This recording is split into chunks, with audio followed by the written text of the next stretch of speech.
قرآن نے کہا ولی زندہ ہے، حدیث میں ہے ولی زندہ ہے، لیکن کچھ لوگ انکار کر گئے۔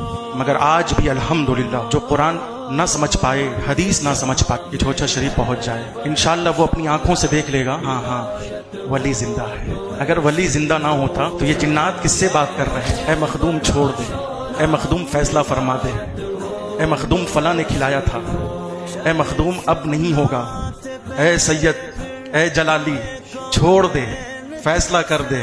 تو یہ جو جنات اور شیاطین جن سے بات کر رہے ہیں وہ زندہ ہے۔